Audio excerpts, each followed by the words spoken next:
Everything is black and gold, black and gold tonight. Yellow pumpkin, yellow moon, yellow candlelight. Jet black hat with golden eyes, shadows black as ink. When the world turns black and gold, then it's Halloween.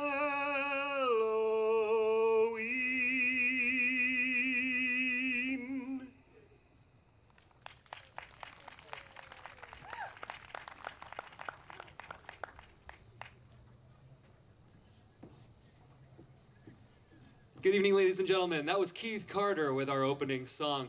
I'd like to welcome you tonight for Festival of Ghost Stories. Festival of Ghost Stories has been going on for many years. It is a partnership with the City of Bloomington Parks and Recreation Department, of whom I represent, with the Monroe County Public Library and the Bloomington Storytellers Guild. You're going to hear a lot of great storytelling tonight, a lot of spooky tales, as well as some spooky songs to go along with them.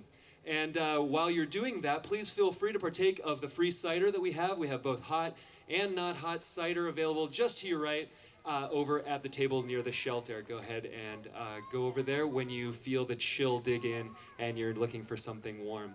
So here to kick us off and introduce the first storyteller. Please put your hands together and welcome to the stage representative of the Monroe County Public Library and the Bloomington Storytellers Guild, Stephanie Holman. Oh, well done. Well done choosing your Friday evening. I am a children's librarian at the Ellettsville branch and a 25-year member of your Bloomington Storytellers Guild.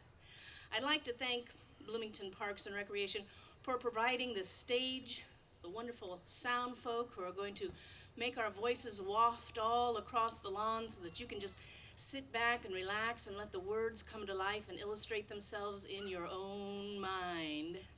And I'd like to thank you for the refreshments. There's volunteers up there. I'd like to thank the Monroe County Public Library for being our second partner in this venture. Not only do we have the wonderful community access television station here tonight filming our program so that you can watch it again and point it out to your friends, but also we have our adult services helping to advertise and promote this festival because it is for older kids, teenagers in particular, and adults. So we welcome you big kids here tonight because we really look forward to telling to grown-ups. We at the Bloomington Storytellers Guild have been telling lots of stories around the area this time of year and all year long to many an age, but this is the one we look forward to bringing out some of our more meaty tales.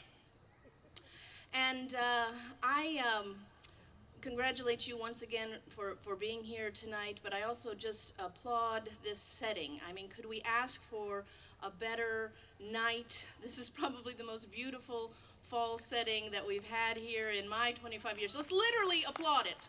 Let's do. I mean, it is to be celebrated. It is to be noted. We are not sitting on wet ground. It's not muddy. It's not windy. And Monroe County Public Library didn't have to come through with that rain location in the auditorium. So this is our setting. The mood will now begin to be created by 8 tellers. We have a concert of storytelling for you tonight, and we're going to get started right away with a person who is new to our Monroe County Public Library. Please help me welcome to the stage our new fabulous teen services manager, Kevin McDowell.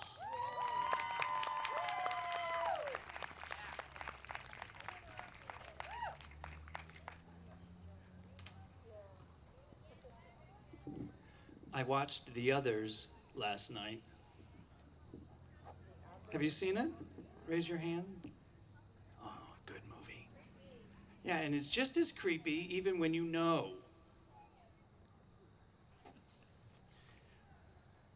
I watched The Changeling the night before that.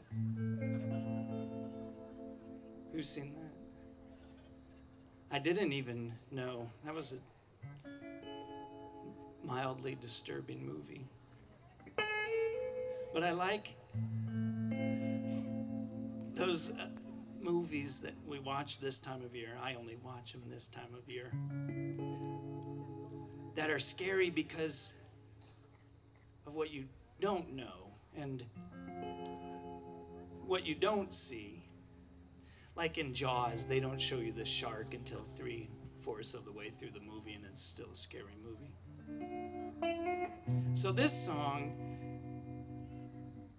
is kind of cool and creepy because you don't know. You don't know who are you supposed to be afraid of and why right away. I didn't think the music was scary enough, so I changed it. No offense to Danny Dill and Mary John Wilkin.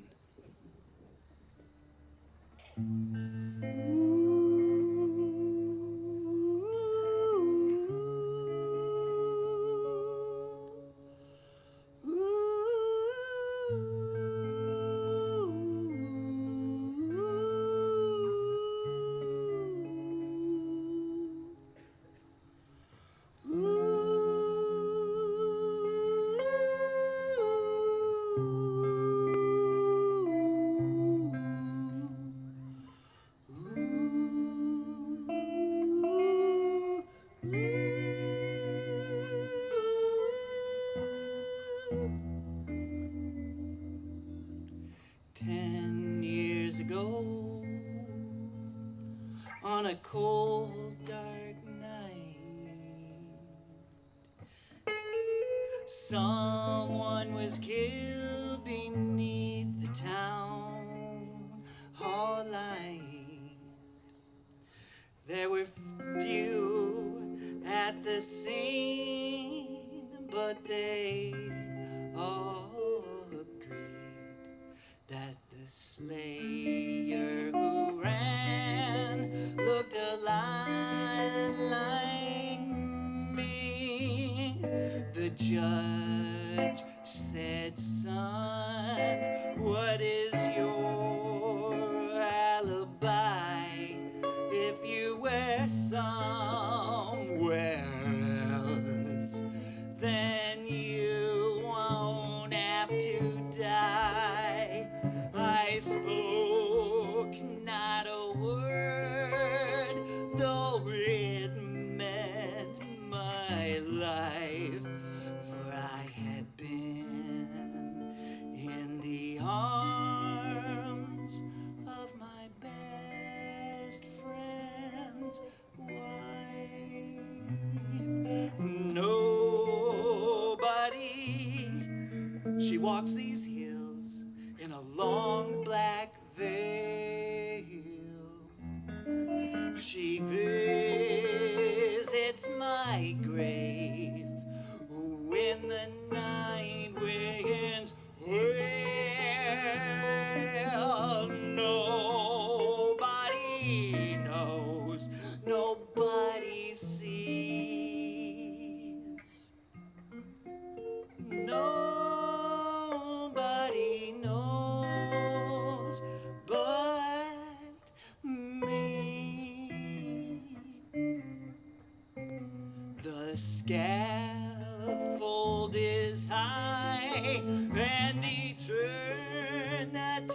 near. She stood on the crowd and shed not a tear. But late at night, when the cold winds blows in a long black veil, she cries over my bones. She walks these hills in a long black veil. She visits my grave when the night winds wail. Nobody knows, nobody sees.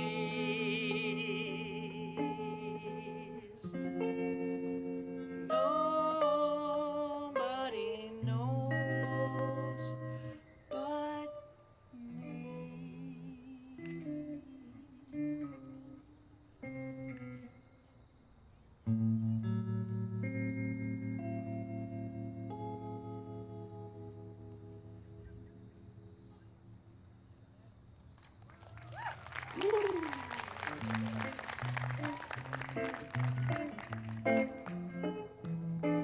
this one from a true story from the life and times of yours truly.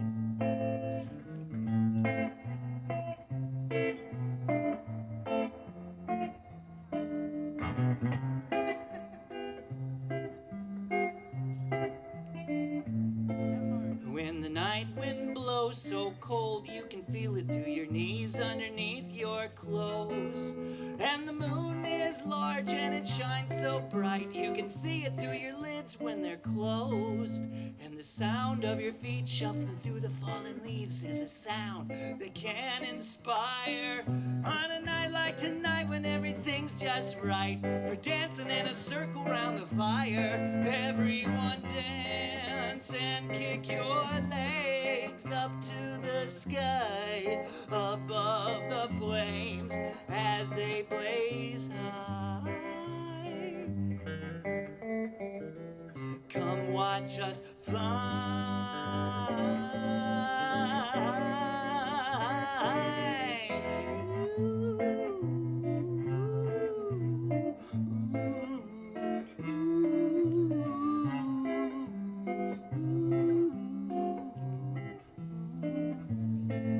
It was late one night many moons ago when we first saw the goblins and the ghouls. They never seemed to tire as they danced around the fire, those terrifying dancing fools. They were skipping and a leaping in a reckless abandon, which of course we did admire. We joined them that night after they invited us to dance in a circle round the fire. Everyone dance and kick your legs up to the sky above the flames as they blaze high. Come watch us fly higher and higher and higher. Ooh, ooh, ooh, do, do, do, do,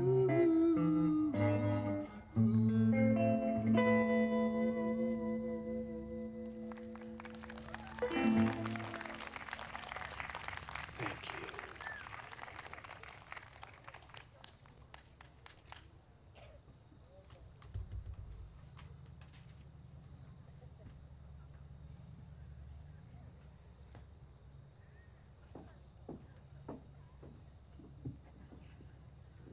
Good evening. My name is Lisa Champelli, and I'm a member of the Bloomington Storytellers Guild. And I must echo Stephanie's praise for this gorgeous evening. I think it is perhaps one of the prettiest nights we've ever had, Festival of Ghost Stories. And at first I was thinking perhaps it was too pretty, perhaps it was too cheery for our setting tonight. But after Kevin's eerie songs, and as dark descends, and you can see the shadows lengthening up the hill there, and you begin to wonder what might be lurking in the shadows in the park, what might be hiding behind the trees.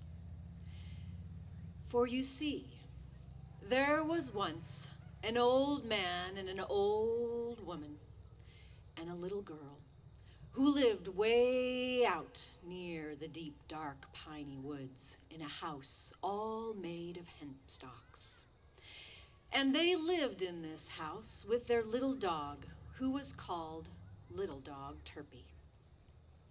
And all around the house in the deep, dark, piney woods, there lived a lot of hobias. Now, hobias are fearsome beasts.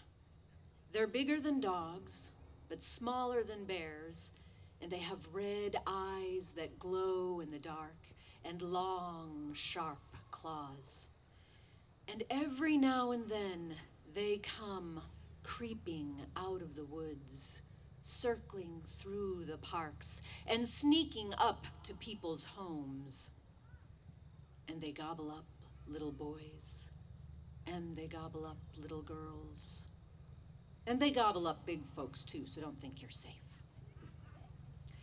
And one night, the hobias did come out of the woods, and they crept up to the house all made of hemstocks, where the old man and the old woman and the little girl lived with their little dog Turpie. And the Hobias went crawling around the house, muttering, Hobias, Hobias, Hobias. Tear down the hemp stalks, gobble up the old man, gobble up the old woman, and carry off the little girl. But little dog Turpie heard the Hobias, and little dog Turpie barked loud and louder and frightened the Hobias away. But this barking woke the old man from his slumber. He rolled over in his bed and said to his wife, Wife, I cannot sleep nor slumber when little dog Turpie barks loud and louder. If I live till morning, I'm going to cut off his tail. And I am afraid that that mean old man did indeed live till morning. And do you know what he did?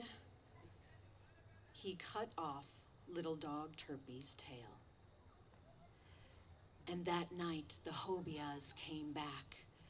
They came sneaking out of the woods. They snuck around the house howling, Hobias, Hobias, Hobias. Tear down the hemp stalks, gobble up the old man, gobble up the old woman, and carry off the little girl. And little dog Turpie again barked loud and louder. And this woke the old man from his slumber, and again he said, Wife, I cannot sleep nor slumber when little dog Turpie barks loud and louder. If I live till morning, I'm going to cut off his front legs. And that horrid old man lived till morning, and he did indeed cut off little dog Turpie's front legs. And the Hobias came back again this night. They came marching around the house, chanting, Hobias, Hobias, Hobias. Tear down the hemp stalks, gobble up the old man, gobble up the old woman, carry off the little girl. And again, little dog Turpie barked loud and louder and frightened the Hobias away. But this woke the old man from his slumber, and he shouted, Wife, I cannot sleep nor slumber when little dog Turpie barks loud and louder. If I live till morning, I'm going to cut off his hind legs. And he did indeed live till morning, and he did cut off little dog Turpie's hind legs. And that night the Hobias came back. They came careening around the house, whooping and hollering, Hobias, Hobias, Hobias. Tear down the hemp stalks, gobble up the old man, gobble up the old woman, and carry off the little girl. And little dog Turpie, one time again, he barked loud and louder and frightened the Hobias away. But this woke the old man from his slumber, and he shouted, Wife, I cannot sleep nor slumber when little dog Turpie barks loud and louder. If I live till morning, I'm going to cut off his head. And that horrid old man lived till morning, and he cut off little dog Turpie's head. And that night, the Hobias came back. They came rushing out of the woods, rushing around the house, chanting wildly in a wild frenzy, Hobias, Hobias, Hobias. Tear down the hemp stalks, gobble up the old man, gobble up the old woman, carry off the little girl. And did little dog Turpie bark loud and louder to frighten the Hobias away? No, of course not. Because little dog Turpie had no head to bark with. And so the Hobias came, and they gobbled up the old man, gobbled up the old woman, and carried off the little girl. They put her in a sack, they stuffed her down into a stack, and they tied it tight, and they carried her deep into the piney woods, and they hung that sack high up in a tree, and then they danced around the tree until daylight, and they slept during the day. And then they came back at night and they danced some more. And then they took down the bag and they opened it up and they looked into it and they shouted, "Look at me, look at me, look at me." And then they tied the bag back up and they hung it back up in the tree. And they left the little girl there. And she cried. She cried for herself. She cried for her little dog Turpie and her family. And she cried to be left all alone in that bag by herself. She cried all night and all day until midday, when a young woman came hiking through the woods with her great big dog. And she heard the little girl crying. She heard her up in the tree, and she climbed up and she took the bag down and she opened it up and she took out the little girl. She gave her some water and listened to her story. And then she put into the bag her own great big dog. And with the little girl together, they hung the bag back up into the tree and they waited. And at nightfall, the Hobias returned. They danced around the tree and they took down the bag and they opened it up and they shouted into it, "Look at me, look at me, look at me." And out jumped the great big dog and gobbled up all the Hobias. And so now, you and I need not be afraid of what might be lurking in the shadows in the park or hiding behind the trees, because there are no more Hobias.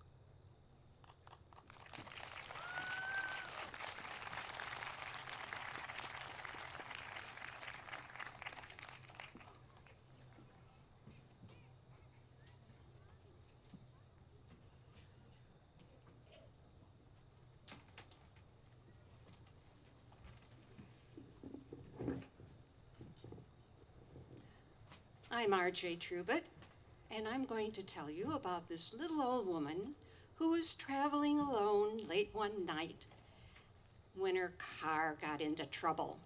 And her car stopped completely right in front of this big old dark castle. "Well, how lucky I am," she said, when her knock was answered, and they invited her in and offered her a room for the night. Now, the little old lady had heard enough about ghosts in big old dark castles, and so when she got ready for bed, she determined that she would check the room carefully for ghosts. First, she went to the large oak wardrobe. And she opened the doors, flung them open, and looked carefully.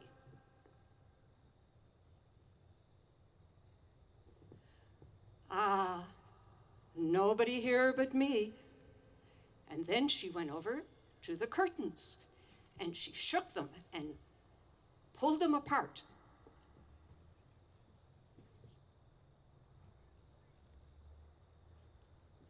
Ah, nobody here but me. And then she went to the bed, and she stooped way down so that she could look absolutely under.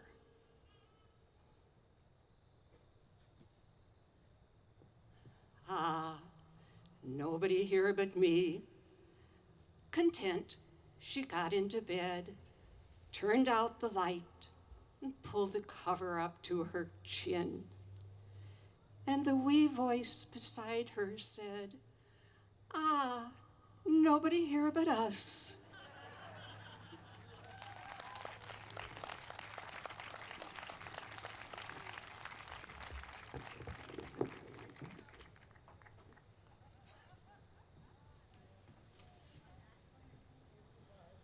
Good evening. You know, it's always nice to get a new guitar. And I got a new guitar for tonight. Some of you may remember last year I used an acoustic guitar. This year I've gone up in the world. I have an electric guitar. And it sounds really nice.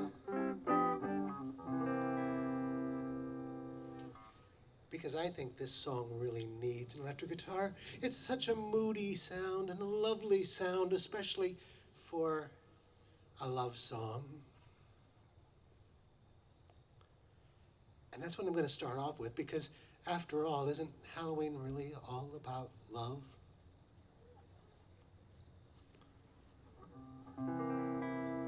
I hold your hand in mine, dear. I press it to my lips.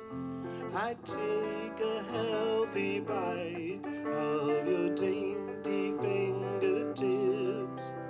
My joy would be complete, dear, if you were only here. But still I keep your hand as a precious souvenir. The night you died, I cut it off. I really don't know why. For now, each time I kiss it, I get blood stains on my tie. Ugh. I'm sorry now I killed you, for our love was something fine. But till they come and get me, I will hold your hand in mine.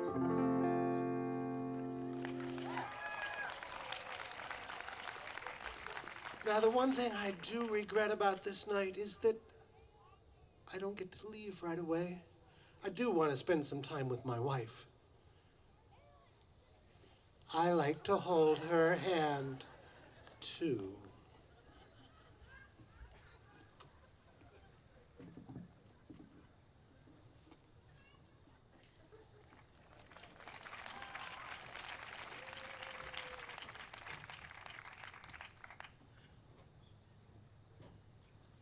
Hello, my name is Mary Frazier, and I'm a children's librarian at the Monroe County Public Library. And I'm bringing you a story tonight that was collected by the Brothers Grimm. You've all heard of the Brothers Grimm, I'm sure. If you didn't know about them before, you know about them since the TV show. This story features a tree. And some of you may have this plant, this tree, in your yard at home. You should look for it tomorrow. Now, yours may be trailing along the ground, all stunted and small, but these grow big. They can be tall columns, or they can have spreading branches. They can be tortured little bonsais. They're all over the world and have been for thousands of years. People have used their berries in food and for medicine. The Druids used to light their branches and use the smoke to bring about visions. They've been in people's homes to ward off thieves and to draw love. My story is called The Juniper Tree.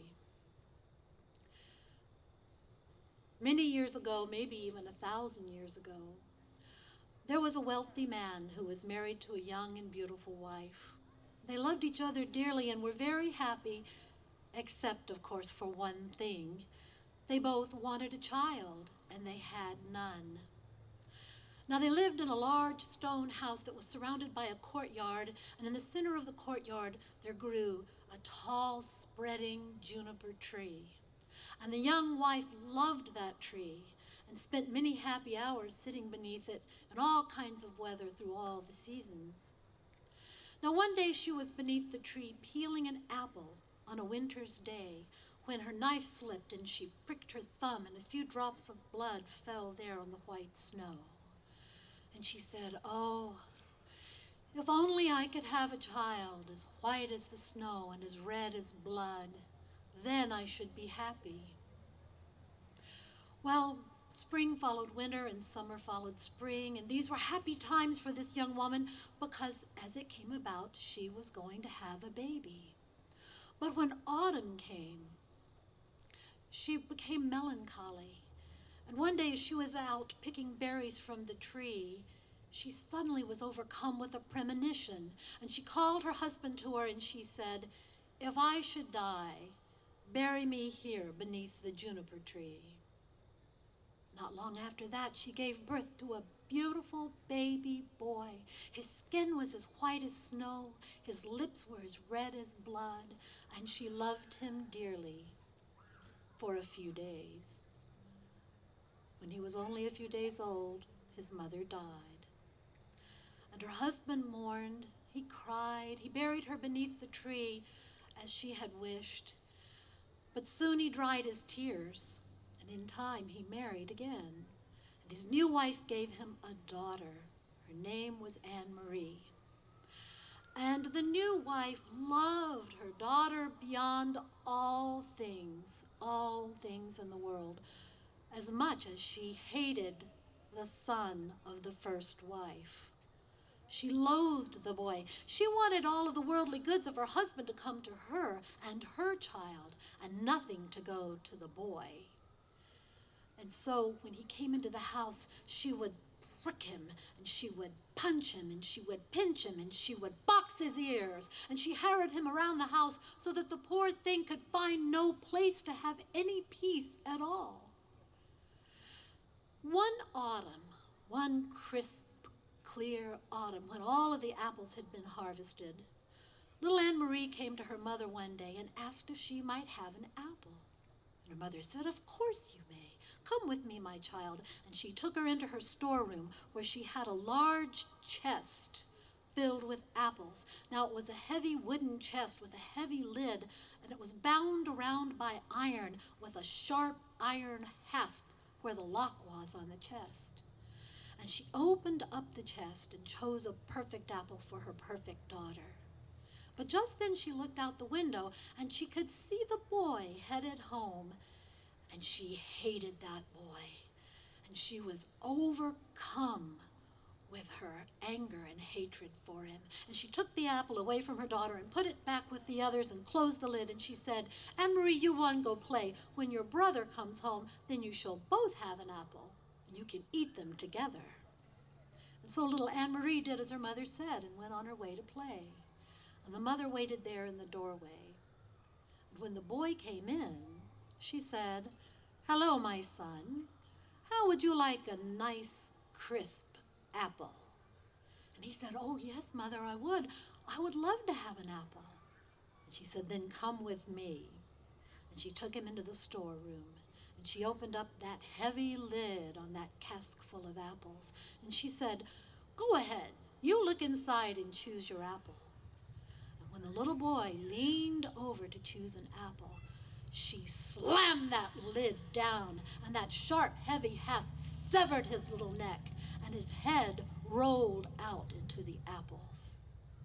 And as soon as it was done, the very moment it was done, she was overcome with guilt and terror unless someone should find out what she had done. And so she searched about, and she found a scarf, and she set the body up, propped up on a stool against the door, and she wrapped the scarf around the head, trying to set it back onto the neck and balance it there. And she put an apple in the dead boy's hand. And after a while, little Anne Marie came to her mother, and she said, "Mother, brother has an apple, and I asked him to give it to me, but he didn't answer. He was so pale and strange, it quite frightened me." And her mother said, "Nonsense. You go back and tell your brother to give you that apple, and if he refuses, you box his ears." So little Anne Marie did as her mother said. She went back and asked for the apple again.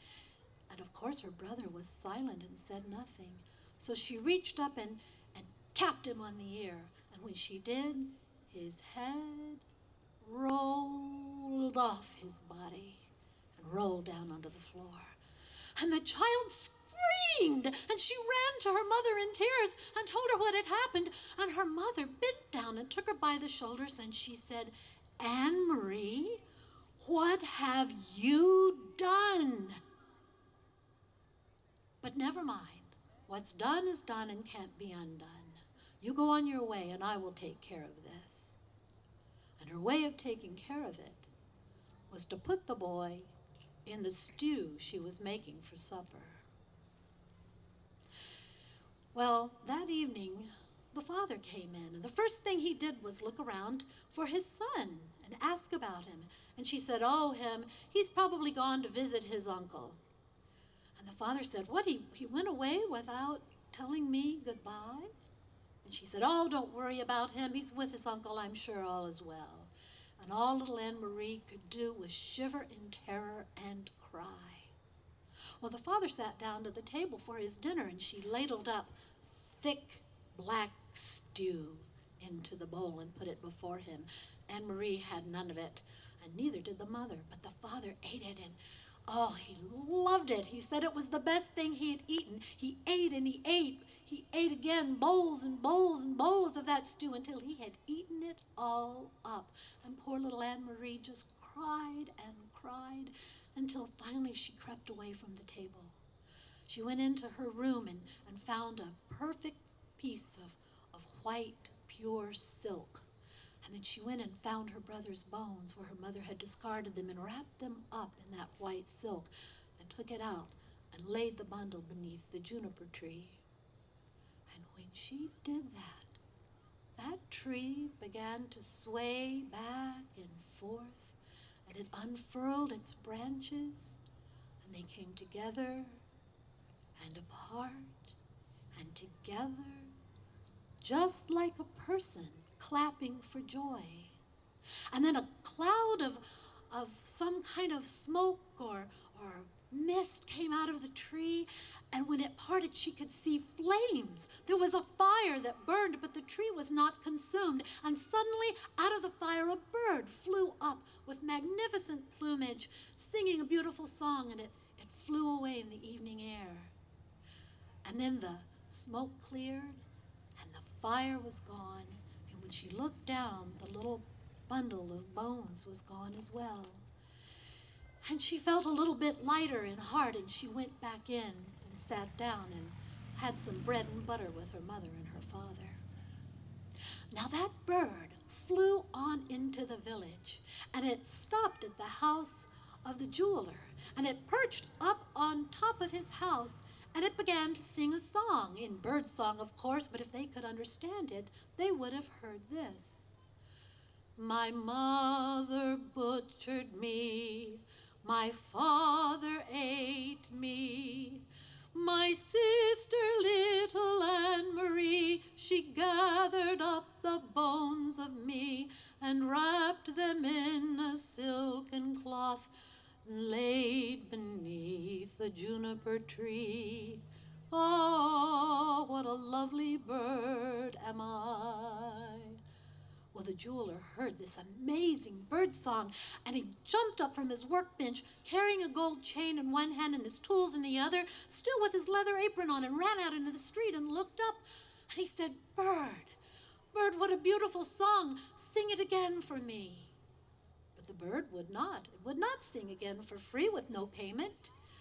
And so the jeweler offered up the golden chain, and the bird came down and grasped it in his right claw and flew back up to the top of the house and sang the song again. And when he was done, he flew away. Next, the bird went to the house of the cobbler and perched on the peaked roof of the cobbler's house. And he sang the beautiful song again. And on the first notes, the cobbler ran out to listen. And he called for his wife and daughter, and they came just as the song was finishing. And he said, "Bird, bird, please, you must sing that song again for my wife and my child to hear." But the bird would not sing again, not for no payment. And so he said to his little girl, "Go inside and get those red slippers that I just finished, the special ones. Bring them to me." And the little girl ran inside and brought back a beautiful pair of red shoes. And the cobbler offered them up to the bird, who came down and grasped them in his left claw and flew back up to the top of the house and sang, "My mother butchered me, my father ate me, my sister little Anne-Marie, she gathered up the bones of me and wrapped them in a silken cloth to lay beneath the juniper tree. Ah, what a lovely bird am I." And the bird flew away. And it flew way out to the edge of the village, where the river flowed through the mill. And there were several millers out hacking away, trying to form a new millstone from a piece of stone. They had made a hole in the circle to fit into the mill. And they were working away when the bird perched up on the roof of the mill and began to sing, "My mother butchered me." And one of the millers left off working and went out to listen. "My father ate me." Two more followed out to listen.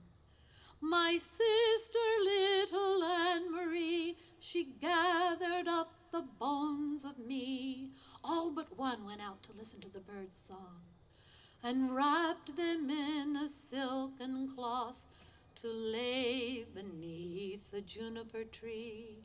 And the last miller came out to hear the song. "Ah, what a lovely bird am I." And the last man said, "Oh, bird, bird, please, you must sing that song again. I didn't hear it all." But the bird would not. It would not sing again, not without payment. And the millers got together and they talked. They had worked all day to hew this stone into a millstone, and it was big and it was heavy, but it was all they had, and they offered it to the bird. And the bird flew down and stuck its head through the hole in the millstone and then flew up to the roof of the mill with that heavy stone around its neck and perched there and sang the song one last time. And when it was finished, the bird flew back home. Now back at home, the father and the mother and little Anne Marie were sitting there around the table when they heard something light on the roof of the house. And they heard the song begin, "My mother butchered me." And the woman began to claw at her clothes. She said, "Oh, my fingers are like ice, but inside I feel like I'm on fire." "My father ate me." The father said, "What is that? What is that wonderful sound?" And he went outside, and as soon as he went out the door, the bird dropped that golden chain, and it circled around the father's neck. It was perfect. And he ran inside and he said, "Look, the bird has given me this gift. Isn't it magnificent?" And the woman said, "No, no." And she stopped up her ears and closed her eyes. "No, I don't want to hear. I don't want to know." "My sister, little Anne Marie, she gathered up the bones of me." And Anne Marie said, "Let me go outside. What did the bird get for me?" And she ran out, and as soon as she did, the bird let go of those red slippers, and they fell at the child's feet. And she put them on and danced inside, and her heart was light for the first time that day. And wrapped them in a silken cloth to lay beneath a juniper tree. And the woman now was writhing in agony on the floor, ripping at her clothes, tearing at the neck of her bodice, and she said, "I can't breathe. I can't breathe. Even if it bring about the end of the world, I must go outside for some air." And as soon as she crossed the threshold of the house, the bird dropped the millstone onto that wicked woman, and she was crushed to death. And the man and his daughter heard the terrible noise, and they went out to see what had happened, and there were flames and smoke coming up from where the woman had been killed. And then there was nothing, no flames, no stone, no woman, no bird. But there was the little boy. And he took his father by the hand, and he took his sister by the hand, and they went back into the house together. And they all, each of them, had a nice, crisp apple. Ah, what a lovely bird am I. The juniper tree. Thank you.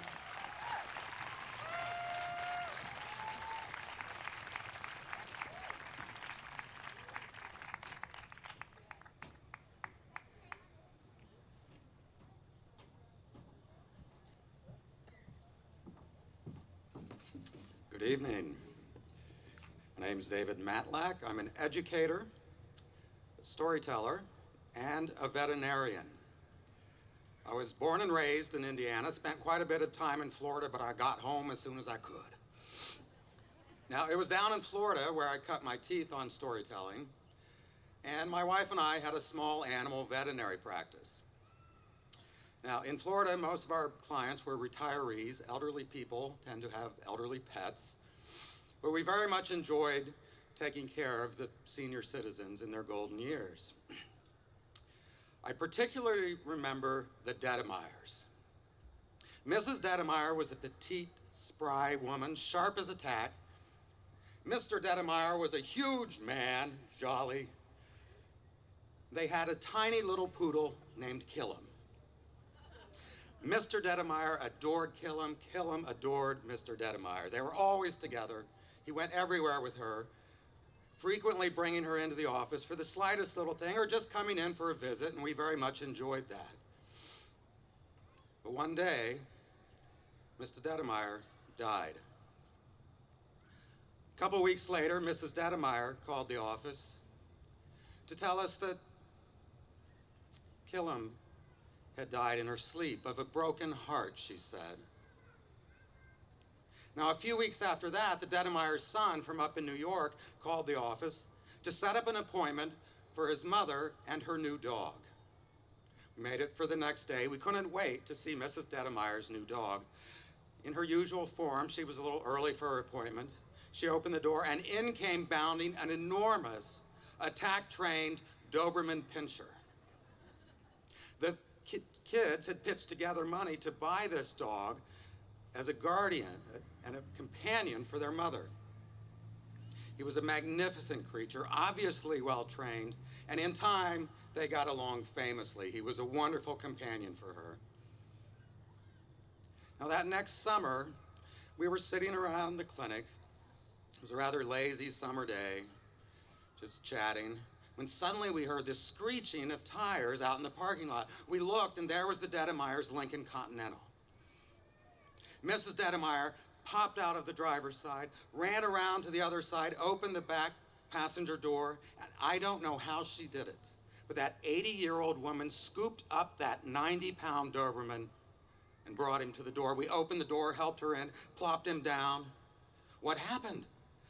I don't know. I got back from the grocery and found him like this. He was slobbering, foaming, gasping for air, and he was turning blue. I knew I wouldn't have long to save him. I explained what I needed to do. I needed to take him in the back, put him up on the procedure table, and retrieve whatever he was choking on. She said, "Oh, do what you need to do, doctor. I need to go home and unpack the groceries. There's still some in the trunk. The ice cream is melting." She just didn't want to be there. She was out of her mind. She was so close to that dog. Well, we scooped him up, brought him back to the procedure table, and at this point he was beginning to thrash. He was in that state where he just wanted some air but could not get it. And I knew I would have to sedate him. I drew up some short-acting barbiturate. My assistant, Elena, held off his massive arm. The vein popped up. It took the rest of the crew holding him as he was thrashing. I hit the vein, pushed in that barbiturate, and he nodded off. We propped him up. Elena held up that massive jaw. I lowered the lower jaw, pulled out his tongue, and as soon as I saw what he was choking on, I said, "Joyce," that's our receptionist, "Joyce, you get on the phone. Call the sheriff. Get him over to the Dedemeyer place now." Now, it just so happened that a sheriff's deputy was in the area at the time, and he arrived at the Dedemeyer place at the same time that Mrs. Dedemeyer had returned home. They opened the front door there in the living room, next to a sack of broken groceries, were spots of blood. They followed those spots of blood into a hallway, down the hallway, into a bedroom, to a closet door. The sheriff opened that closet door, and there, cowering on the floor, clutching a bleeding hand, was a burglar. You see, what I pulled out of that dog's throat were 2 fingers.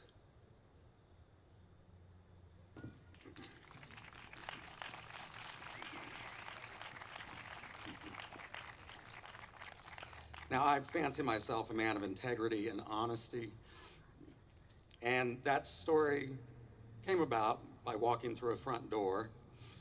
It was not the dog coming through the door of our clinic. It was me walking through the front door of a library, going to 398.2, the Folklore Collection, Urban Legends. You can find it there. It's called The Choking Doberman. Thank you.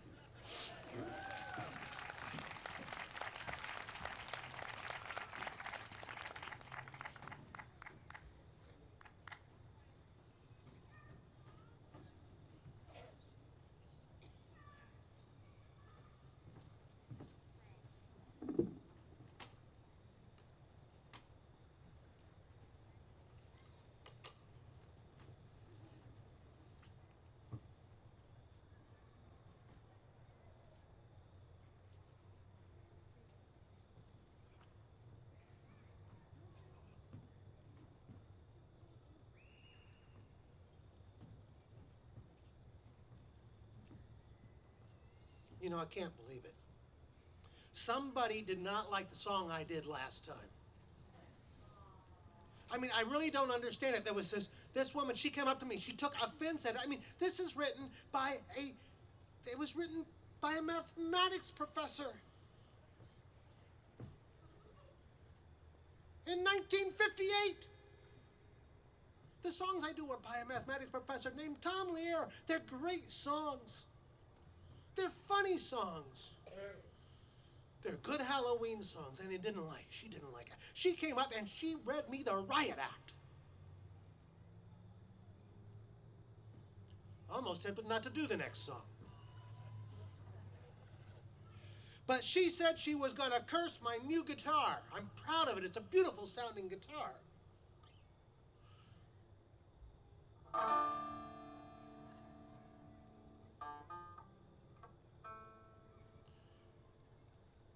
My God.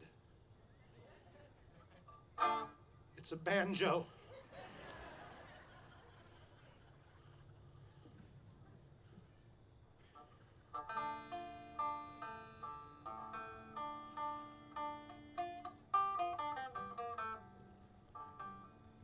I don't play the banjo, but it sounds good for the song. About a maid I sing a song, sing rickety-tickety-tin. About a maid I sing a song who did not have her family long. Not only did she do them wrong, she did every one of them in. She did every one of them in. Her mother she could never stand, sing rickety-tickety-tin. Her mother she could never stand, and if she did not, so a cyanide soup she planned. Her mother died with a spoon in her hand, and her face in a hideous grin, her face in a hideous grin. See what it does to me to hear a banjo instead of my nice new guitar. One morning in a fit of pique, sing rickety-tickety-tin. One morning in a fit of pique, she drowned her father in the creek. The water tasted bad for a week, and we had to make do with gin. We had to make do with gin. She set her sister's hair on fire, sing rickety-tickety-tin. She set her sister's hair on fire, and as the smoke and flames grew higher, she danced around the funeral pyre, playing a violin, playing a violin. She weighted her brother down with stones, saying rickety-tickety-tin. She weighted her brother down with stones and sent him off to Davy Jones. All they ever found was some bones and occasional pieces of skin, occasional pieces of skin. One day when she had nothing to do, sing rickety-tickety-tin. One day when she had nothing to do, she cut her baby brother in two and served him up as an Irish stew, and invited the neighbors in, invited the neighbors in. And when at last the police came by, saying rickety-tickety-tin, and when at last the police came by, her little prank she did not deny, for to do so she would have had to lie. And lying she knew was a sin, a sin. Lying she knew was a sin. My tragic tale I won't prolong, sing rickety-tickety-tin. My tragic tale I won't prolong, and if you did not enjoy my song, you've yourselves to blame if it's too long. You should never have let me begin, should never have let me begin.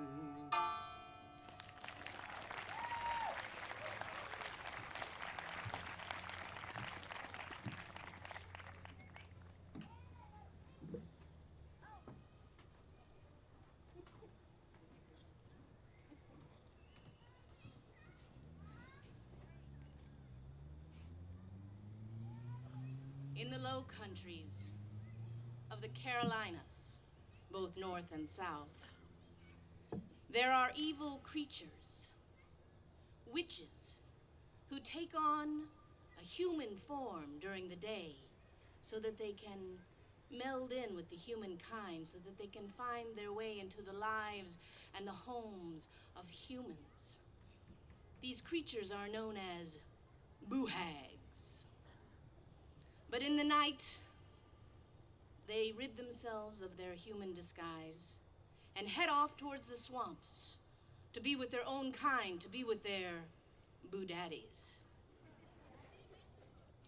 And the moral of this story is that someone you know and love, someone sitting right next to you at this moment, could in fact be a boo-hag. The people of the Carolinas know them and fear them so greatly. They know there is only one way to prevent these creatures from coming into their lives, from coming into their homes, and that is to paint their window shades, their window edges, the windows of the door edges, a bright blue. And if you've been to the Low Countries of the Carolinas, you've seen that there is blue paint on every door frame and every window frame as you drive along. It's the only way to keep them from your life. And our story features a newly married couple. They were new to their home as well, even though it was very old. And the groom thought that every door frame and window frame was painted blue. He was almost right. It was in the dead of night that the man was awakened by a sound. Startled, he sat up straight in bed, and the first thing he noticed was that his young bride was not by his side. Worried that she was ill and in need of help, he got up and searched the house. It didn't take long. It wasn't a very big house. And the last thing he checked, not finding her, was to climb up this ladder to the attic. There was nothing up there, but he noticed a door, a huge door that was unlatched and open, swinging in the night wind. It was a big door for bringing trunks and heavy pieces of furniture from the outside up into the attic. And so he pulled it to and latched it. And he went back to the bedroom and he sat on the bed and he fell asleep. He'd been working all day in the sugar fields and he was exhausted. And he was awake again at dawn, and there she was by his side. She didn't say anything about being gone all night, so he didn't say anything either. They had breakfast as usual, and he headed out at his regular time to head to the sugar cane fields, but he didn't stay at work. He told the foreman that he was ill, feeling poorly, gonna go home. But he didn't head home. He found a tree along the riverbank, and he leaned back against that tree, and he napped on and off all day long, so that night when he went home, he could stay awake and find out what his wife was doing in the middle of the night. He came home at the usual time, and she had a meal prepared for him, and they ate and talked about this and that, but then he made a big production of yawning and stretching and saying how he was going to go to bed early, and she waved him on. "Oh, you should do that. You go on, dear. I'll be up later." And so he climbed those stairs into his bed, and he lay there trying to pretend like he was asleep. Now, I don't know if you've ever tried this, but you have to get that breathing just right, shallow and even. You have to relax your face, and he struggled to make his eyelids not flutter to give himself away, for he could hear her coming up the stairs. She did not get in bed beside him. She came around to his side of the bed, and she leaned over him. He could feel her breath. He could sense her watching, and so he pretended. And it must have worked, because soon she left the room and he heard her descending the stairs once again, and in a flash he was up out of that bed, and in his sock feet he quietly made his way down the stairs. He had seen her just turn into the living room, so he stood at the base of the stairs, just barely peering around the edge of the opening to that living room. And he could see quite clearly. Even though there was no light on, he could see because there was a full moon, and there were no curtains on their windows yet, and there was no furniture in there at all, except for one piece of furniture that she had brought to the wedding, to the marriage. It was an old ashwood spinning wheel. And he watched as his beautiful bride stood there beside that spinning wheel and did a most unusual thing. She reached down to the hem of her cotton nightgown, and then she pulled it up over her head and dropped the nightgown onto the floor so that she stood there, stark naked. But that's not the strange part. She sat on that spinning wheel, and she put her foot on the pedal and began to push it up and down and up and down, and that made the spinning wheel turn, but there was no yarn on this spinning wheel. And there in the moonlight he watched as she raised her hand up to that spindle. And she reached her hand and she began to pull on one finger as if pulling off a glove, and the skin came loose. And she put that loose skin finger up against the spindle and continued to push up and down and up and down, and the flesh of her finger caught on the spindle and pulled away the flesh from her hand, from her arm, from her neck, from her face, and round her sack of skin wound around that spindle into one big bloody mass of skin until she sat there like a butchered side of beef. And now, without her eyelids, with the sinews so close to the top, with the blood vessels pulsing, he saw her and involuntarily gagged in the back of his throat. And she turned and looked in his direction. But he thought he got back just in time. And quick as he could, he ran up those stairs as quietly as he could, and he dove under the covers. And this time he had much more trouble trying to make his breath even, trying to keep his face calm as he heard her ascending the stairs. Again, she came into the room. She came around. He heard the wet slapping sound of her footsteps coming around the side of the bed until again she peered over. He could hear her breathing. He could sense her there, and he felt the light drip, drip, drip of something falling on his covers. But he held himself still, for he knew that his life depended upon it.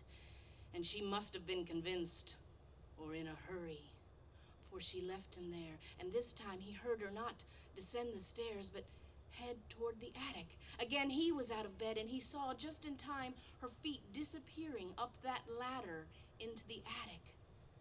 And he followed, climbing that ladder too, careful not to put his hands where she had just been. As he pulled himself up over the edge of the floorboards, he could see that she'd gone over to that door. She'd unlatched it and pushed it wide, and it was so tall and so wide that she was able to stand there and stretch her arms out.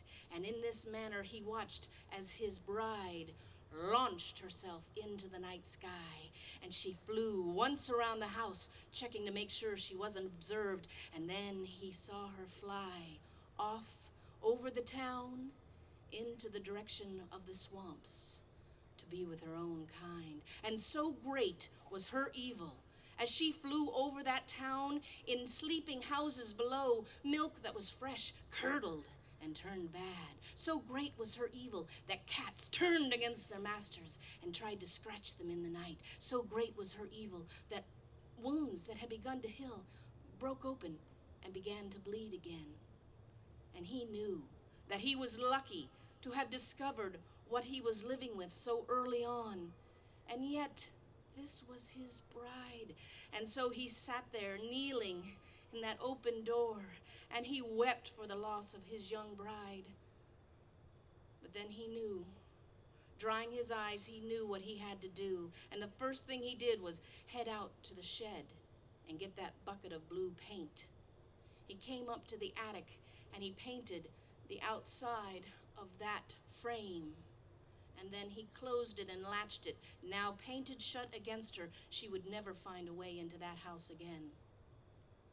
But downstairs, a more dire task awaited him at the spinning wheel. And he stood there looking at that mass of skin on the spindle. He didn't know where it began or where it ended, but he began to fish around inside until he caught a hold of something, and he began to unwind it round and round until finally it was unwound and heavy. Holding it on his fingertips, he took that heavy sack of skin into the kitchen, where he got a bag of salt and another of hot cayenne pepper. And he dumped them deep down into that sack of skin and shook it around so that it was coated all inside. And then he took that horrid thing out the door onto his back porch, and he hung it on a hook, and then went inside to await her return. He lit a lamp there on his kitchen table, and he sat there looking out the window in the direction that she had flown, and he waited all night long. And it wasn't until dawn was just showing its first colors that he saw a speck on the horizon. She was coming towards the house. As she got closer and closer, first thing she did was go around to that door. And then when she saw it painted shut against her, she screamed like a mountain lion. And then she came racing around the house, and she saw that sack of skin there on the porch. She landed, crouched in all her 4 paws. She looked around, sniffing the air, gonna find that man, gonna kill him. But first she had to get that sack back on, because the sunlight would do her in. And so she lifted off that sack of skin and she sniffed at it.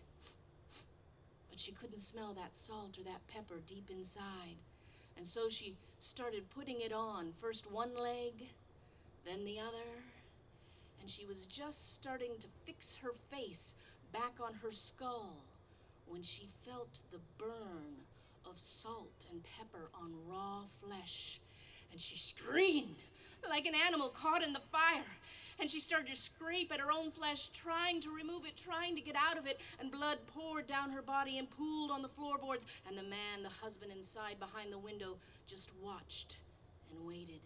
She knew the only help she would get was from her own kind over the swamps. And so she turned in that direction, and shakily she launched herself into the air again, and she flew to her swamps. And when she got over there, the sun was far too high, and she began to spin wildly out of control. And then she exploded into thousands of pieces of little bits of bone and meat and sinew and flesh, and it rained down out of the sky and plopped into the swamps below. And you can bet that morning in the Carolinas, the alligators ate well. And that's the end of the Boohey. Sweet little tale. A nice little cheery little. I like my stories gory. Thank you, Stephanie Holman.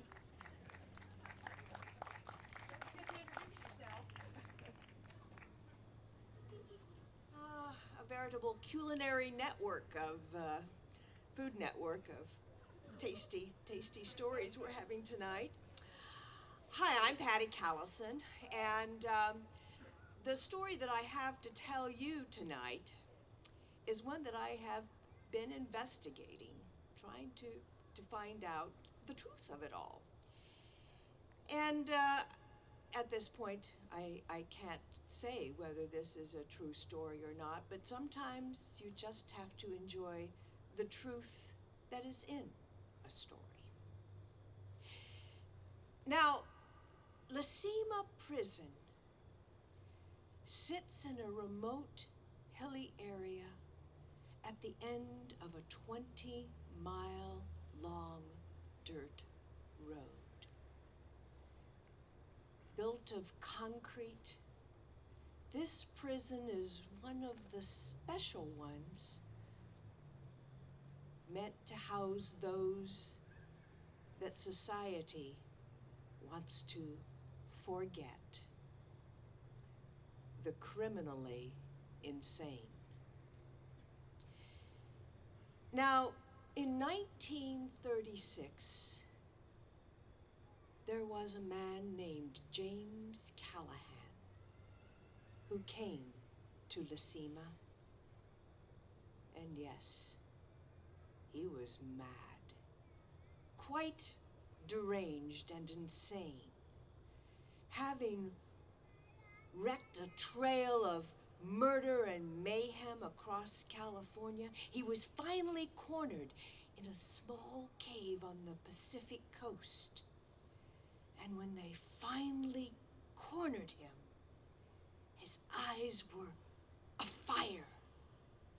And under his nails, they found human flesh. Yes, he was quite mad. And being mad, when they sentenced him, he received a sentence of life without any possibility of parole. But he would not go to the gas chamber. And so, James Callahan started to serve his lifelong sentence. Now, he may have been mad. He might have been deranged, but he had one perfectly sane thought. He wanted to be free. He wanted to escape from this prison that held him. And so he spent many a night and many a day thinking about how he could escape. He spent 12 years digging a tunnel underneath a loose stone in his cell. 12 years digging a tunnel that finally ended when he hit stone that he could not possibly get through with the stolen spoon. But that didn't stop him from thinking about what he could do. And he would spend his evenings thinking obsessively about how he could escape. Finally, after 17 years at Lacima Prison, James Callahan came up with a plan. But he couldn't do it by himself. No, he needed a confederate. He needed someone to help him. And not just anyone. He needed Ben Jenkins. Now, Ben Jenkins had been at Lacima even longer than James Callahan. And he'd been a good prisoner, good enough that he'd become a trustee and could go outside the prison gates. Trustful enough that he was the prison gardener and the undertaker. So, after many conversations, furtive pleading by James Callahan, Ben Jenkins agreed to help James Callahan escape. It was not an easy plan. You see, when a prisoner died at Lacima Prison, as they frequently did, there was a certain procedure that always happened. The bells would toll, and Ben would take the body to the chapel and put it in a plain pine box. Put the lid on it. And then the next morning, Ben and the warden would load that pine box onto a horse-drawn cart. And the horse-drawn cart would take the coffin, the body, out to the cemetery, which was beyond the walls of the prison. And then they would put the coffin into the grave which Ben had dug, and after the warden signed off on the burial, he would return, and Ben would be left to cover the body with dirt and stones in the cemetery. And so a plan was made whereby, with the next death, James Callahan would sneak into the chapel, climb into the coffin with the corpse, and be taken to freedom by Ben. The only thing to do now was to wait and wait and wait. December came, and amazingly, no one had died. James Callahan could barely contain his agitation, his excitement. It would have to happen sometime. It would happen sometime. And he would wait, and he would be free. Finally, February came with the ferocity of a Pacific Ocean winter that would chill the bones. And on a day in February, the bells began to toll.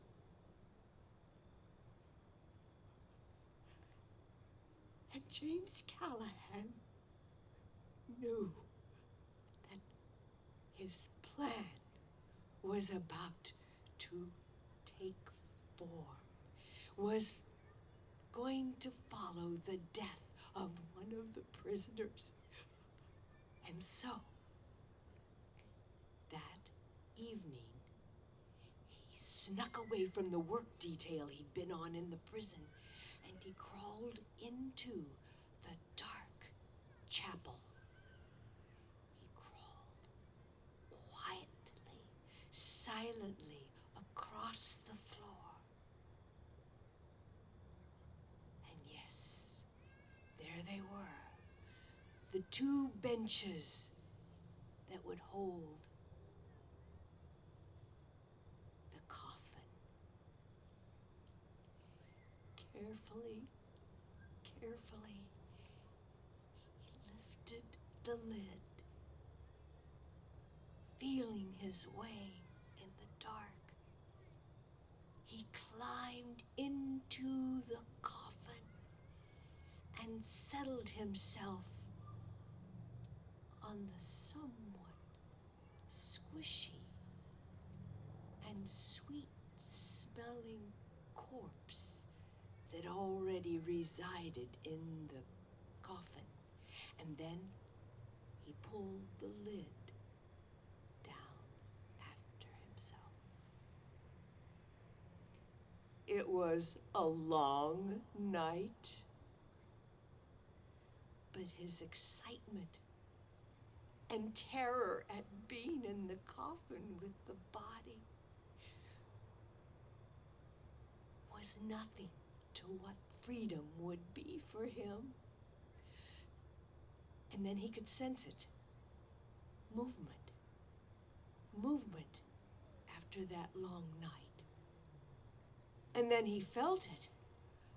The coffin being moved, slid along into what he could imagine was the cart with the horse. And then he could feel this gentle jostling as the coffin, carried by the horse and the cart, was taken out of the gates of La Cima prison to the cemetery, where, after the warden left, old Ben Wood set him free. Oh, he could barely keep crawling as he felt the coffin lowered down, down, down, until it moved no more.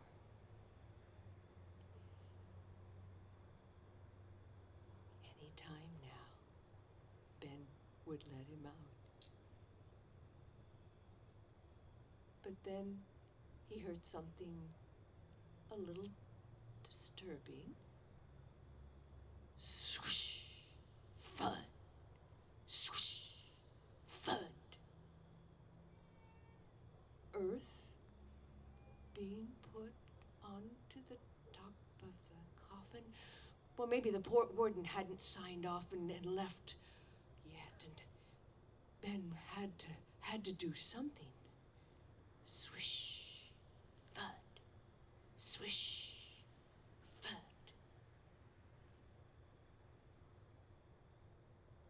The sound continued until there was nothing but the quiet of earth. Ben? Come on, Ben! Ben, let me out! Let me out!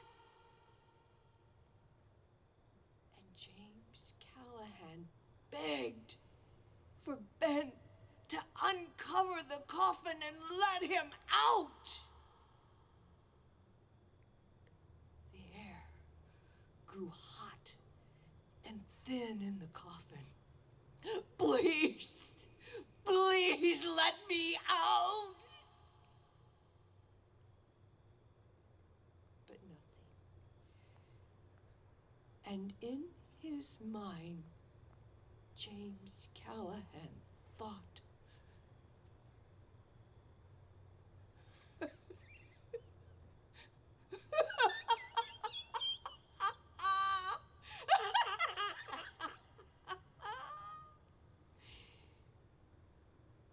and the joke that he'd become a part of became clear to him. And he reached into his pocket and pulled out matches, and in that little space, he struck the match.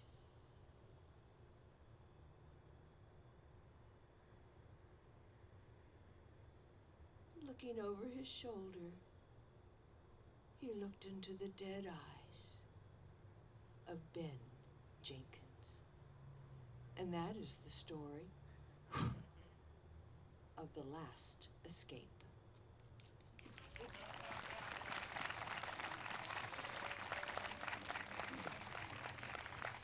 You've been a wonderful, wonderful group tonight, and we thank you. We hope you have enjoyed this evening and the stories and songs that we've had for you this year.